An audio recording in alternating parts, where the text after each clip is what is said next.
नमस्कार, लोकप्रवाह न्यूज मध्ये आपलं स्वागत आहे। सामाजिक, राजकीय, शैक्षणिक व सांस्कृतिक अशा विविध अपडेटसाठी दिलेल्या बेल आयकॉनवर प्रेस करा, लाईक करा, शेअर करा, सबस्क्राइब करा। रामकृष्ण हरी, रामकृष्ण हरी।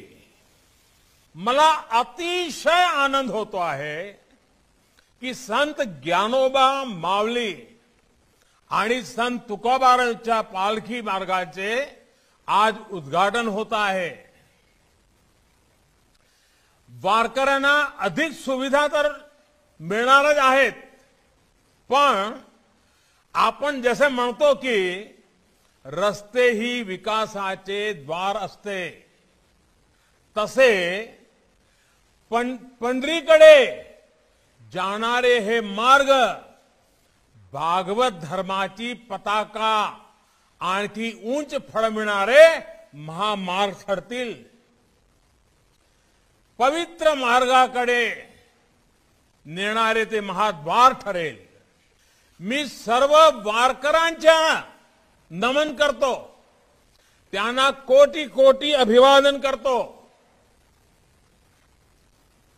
मैं इस कृपा के लिए भगवान विट्ठल देव जी के चरणों में अपना नमन करता हूं, उन्हें साष्टांग प्रणाम करता हूं। मैं सभी संतों के चरणों में भी अपना नमन करता हूं। संत तुकाराम महाराज जी, उन्होंने हमें मंत्र दिया है और तुकाराम जी महाराज ने कहा है, विष्णुमय जग वैष्णवाचा धर्म, भेदा भेद भ्रम अमंग, ऐकाजी तुम्ही भक्त भागवत, कराल ते हित सत्य करा, कोणाही जीवाचा न घडो मत्सर, वर्म सरमेश्वर पूजनाचे।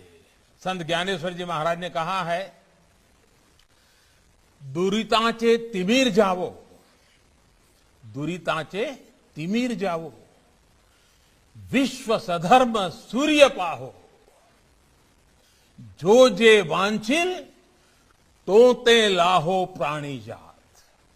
अर्थात विश्व में बुराइयों का अंधकार नष्ट हो, धर्म का, कर्तव्य का सूर्य पूरे विश्व में उदय हो और हर जीव की इच्छाएं पूरी हो। हमारे देश के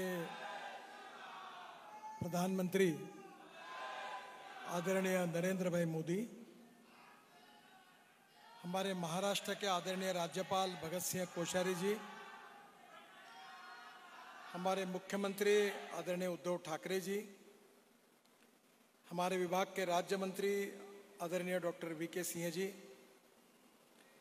विरोधी पक्ष के नेता देवेंद्र जी, हमारे सोलापुर के पालक मंत्री दत्तात्रेय भरणे जी, मंच पर उपस्थित हमारे विभाग के सचिव, सभी सम्मान्य लोक प्रतिनिधिगण, सांसद, विधायकगण, सभी महापौर, जिला परिषद, पंचायत समिति के प्रमुख, विशेष रूप से इस कार्यक्रम में आशीर्वाद देने के लिए उपस्थित, जिनके आशीर्वाद से ये भूमि भी पावन हुई है और हम सब लाभान्वित हुए हैं, ऐसे सभी वारकरी संप्रदाय के सभी मार्गदर्शक, साधु, संत, सबको मैं हाथ जोड़कर नमन करता हूं, उनको अभिवादन करता हूं।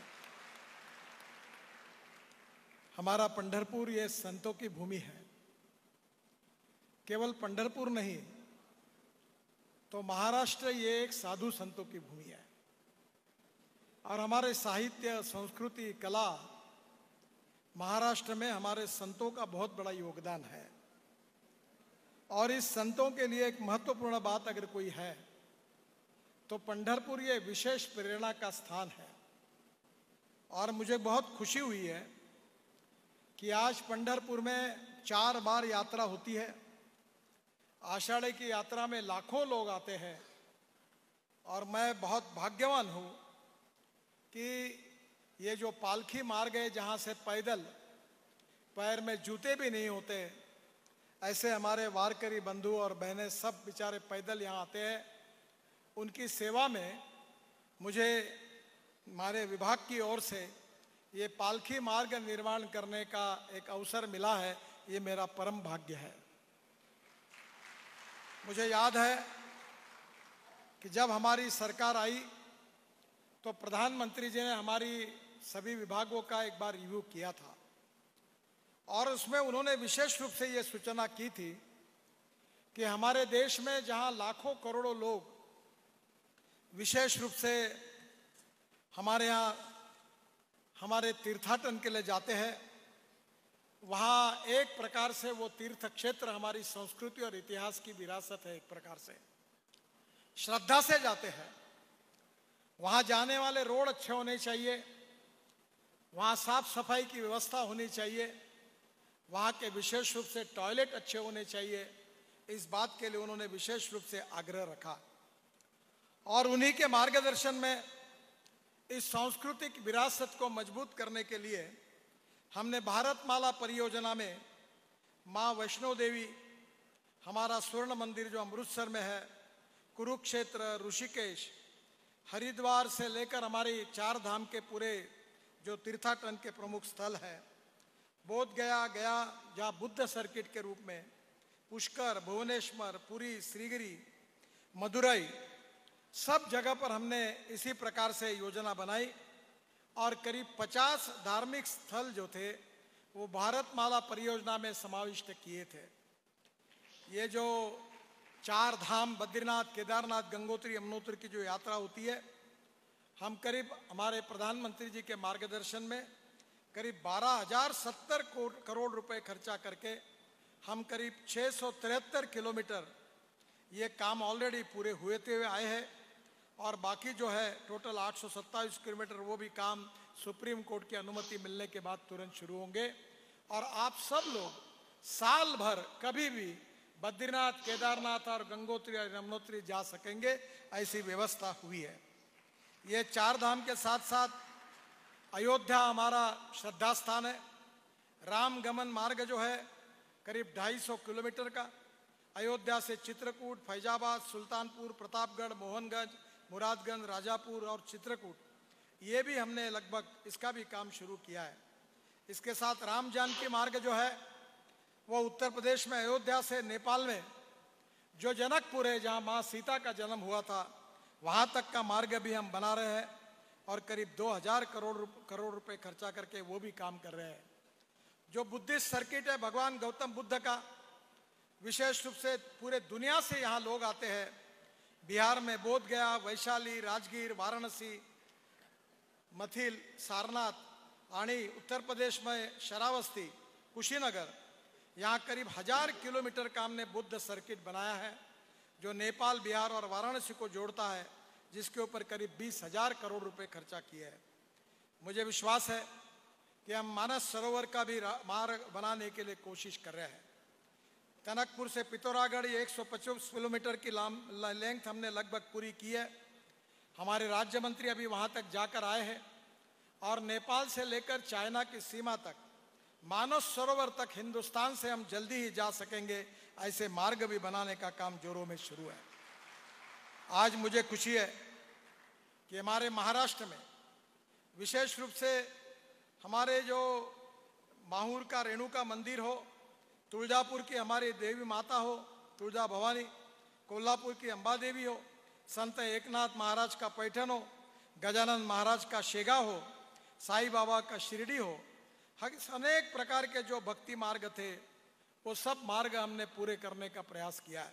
महाराष्ट्रातले विरोधी पक्षनेते आमचे सहकारी देवेंद्रजी, सर्वच उपस्थित मान्यवर, बांधवांनो आणि भगिनींनो, आपल्या देशाचे पंतप्रधान आदरणीय नरेंद्रभाई मोदीजी, केंद्रीय रस्ते आणि परिवहन मंत्री नितीनजी, राज्यपाल महामहिम कोश्यारीजी,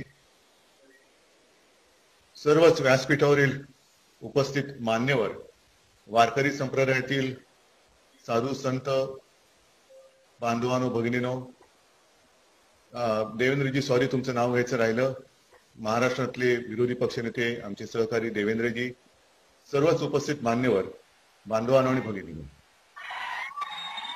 नितीनजी एक खरोखर पुण्य काम आपण हाती घेतलेलं आहात आणि आपण काही अपेक्षा व्यक्त केलेल्या आहेत महाराष्ट्र राज्य सरकारकडून. साहजिकच आहे, ही जबाबदारी आपल्या सगळ्यांची आहे. गेले अनेक शतकं ऊन वारा पाऊस, रस्त्यातील काटेकुटे खड्डे खळगे यांचा कसलाही विचार न करता आपली परंपरा ही जोपासणारी आपले हे वारकरी, मग त्याच्यातले अनेक साधू संत यांच्या मार्गावरती असलेले सगळे अडथळे दूर करणं हे आपलं कर्तव्य आहे. आणि या कर्तव्यामध्ये आपण पुढाकार घेतलेला आहात. आणि मी जाहीर वचन देतो की महाराष्ट्र सरकारकडून कोणतीही कमी आम्ही कोणत्याही पावलावरती राहू देणार नाही. प्रत्येक पावलावरती आम्ही तुमच्या सोबत राहू. या वारीचं दर्शन मी स्वतः घेतलेलं आहे. मी दर्शन घेतलं एवढ्यासाठी म्हणतोय कारण आपल्याला बहुतेक जणांना कल्पना आहे की काही वर्षांपूर्वी मी स्वतः ही वारी आणि त्या वारीची फोटोग्राफी हेलिकॉप्टर मधून केली. मोदी जी सच कहता हूं, जैसे मान लो की एक भक्ति सागर आगे जा रहा है. ते जे काय दृश्य मी पाहिलं आपल्या विठू माऊलीचं विराट दर्शन म्हणजे काय असतं ते दर्शन मला तेव्हा दिसलं. डोळ्यामध्ये मावत नाही, कॅमेरा तर सोडा, कॅमेरा खूप छोटी गोष्ट आहे, पण डोळ्यामध्ये मावत नाही. आणि मी मगाशी ऐकत होतो अनेक ठिकाणावरून या पालख्या येत असतात आणि या पालख्या म्हणजे जणू काही नद्या सागराकडे वाहतायत असंच ते दृश्य असतं. मोठमोठ्या नद्या, छोट्या मोठ्या नद्या या सागराकडे वाहतायत असं ते दृश्य असतं. आणि या नद्या जिथे एकत्र येतात ते पहिलं म्हणजे शेवटचं मोठं रिंगण असतं ते वाखरीचं. नितीनजी, ही गोष्ट आपण एक अत्यंत चांगली केली, अत्यंत चांगला निर्णय केला की वाखरी ते पंढरपूर हा मार्ग सुद्धा मोठा करण्याचा निर्णय घेतला. हा अतिशय महत्वाचा निर्णय, कारण सगळ्या नद्या तिथे येतात आणि तिथेच एक मोठा भक्तिसागर होतो. भक्तिसागरच म्हणायला पाहिजे, दुसरा शब्द मला तरी काय सुचत नाहीये. आणि या पालखीचा थोडासा अनुभव मी पायी सुद्धा घेतलेला आहे. ज्याने हा अनुभव म्हणजे इथे वारकऱ्यांच्या बाबतीत तर काय बोलायचंच नाही, पण खास करून राजकीय नेते आणि इतर शहरी लोकांबद्दल मी म्हणतोय की आपण एका वेगळ्या दुनियेत राहतो, ऐहिक सुखाच्या मागे लागतो, पण हा आपला वारकरी समाज जो आहे तो त्याच्या पलीकडे गेलेला आहे. मी स्वतः बघितलं, थोडं सगळं तर काय पावलं चालता येणं शक्यच नाही, पण थोडासा जो काय त्यांच्यासोबत चालण्याचा प्रयत्न केला, देहभान हरपून म्हणजे काय ह्याचा प्रत्यय तिकडे येतो. अक्षरशः देहभान हरपून हे एकच म्हणजे पाण्याला खळखळाट असतो, पण ह्या भक्तिसागराच्या पाण्याला एक विठू नामाच्या गजराचा एक सुंदर नाद असतो. ते तो नाद ब्रह्म त्याच्यामध्ये आपल्याला सुद्धा जोपर्यंत आपण त्याच्यात असतो आपणही देहभान हरपून जातो. रस्ते तर चांगले असलेच पाहिजेत, पण हा जो भक्ती मार्ग आहे त्या मार्गावरून आजपर्यंत आपल्या देशाने वाटचाल केलेली आहे आणि ही वाटचाल पुढे सहजतेने व्हावी याच्यासाठी आज आपण पुढाकार घेतला. त्याच्यावर खरोखर तुम्हाला मनापासून धन्यवाद देतो. असं देशात तर नाही, जगात सुद्धा दुसरं उदाहरण नसेल की लाखो वारकऱ्यांचे चरण स्पर्श ज्याला होतो, असं एकमेव हे उदाहरण असेल, अशी एकमेव ही हा आपला सोहळा असेल की जिकडे पूर्ण कुठून येतात आणि लाखो चरण आपल्या वारकऱ्यांचे लागतात. आणि आपल्यामध्ये एक अशी मान्यता आहे की वारीला जरी जाता आलं नाही तरी जो वारी करून येतो त्याला आल्यानंतर नमस्कार करतो, कारण त्याच्या रूपात आपण विठोबाला बघतो. आणि अशी ही आपली भावना आजपर्यंत या वारकरी संप्रदायाने आपल्याला खूप काही दिलेलं आहे, ज्याचा उल्लेख आपणही केला की आपल्याला दिशा, संस्कार, संस्कृती तर दिलेलीच आहे, पण सगळ्यात मोठं योगदान म्हणजे प्रतिकूल कालखंडात एक काही शतक 7-8 शतक तिथल्या असलेले जाणकार अधिकारवाणीने सांगू शकतील की काय अनेक शतक ही नुसतं ऊन वारा पाऊस रे बोलके शब्द झाले, पण परकीय यवनी आक्रमण ही सुद्धा झेलून वारी आणि वारीची परंपरा ही आपल्या वारकरी समाजाने या संप्रदायाने अवयवातपणे सुरू ठेवली. आता हे सगळं एवढं मोठं काम आपल्याला केल्यानंतर आपल्याला संस्कार देणाऱ्या संप्रदायाचं ऋण आपण ऋणमुक्त तर होऊ शकतच नाही, त्यांच्या ऋणातच राहून, कारण त्यांचे आशीर्वाद आपल्याला पावली पाहिजेत. जे आयुष्यभर वारकरी म्हणून पंढरीची वारी करत असतात त्यांचं आपल्याला प्रत्येक पावली मार्गदर्शन लाभणं हे आपलं मोठं भाग्य आहे. आणि म्हणून जास्त लांबण न लावता या कार्यासाठी स्वतः माननीय पंतप्रधानजींनी पण वेळ दिला. मोदीजी, आपको भी मैं धन्यवाद देता हूं. आणि हे काम लवकरात लवकर पूर्ण होण्यासाठी मला खात्री आहे विठू माऊली आशीर्वाद दिल्याशिवाय राहणार नाही. अशी आशीर्वादाची एक वाटचाल, संस्कृतीची वाटचाल ही अधिक सहजतेने व्हावी, त्याच्यासाठी ह्या घेतलेल्या कार्यामध्ये पुन्हा एकदा सांगतो, महाराष्ट्र प्रत्येक पाऊली आपण राहिल्याशिवाय राहणार नाही. धन्यवाद. जय हिंद, जय महाराष्ट्र. पाहत रहा नवनवीन अपडेटसाठी लोकप्रवाह न्यूज. हाक तुमची, साथ आमची.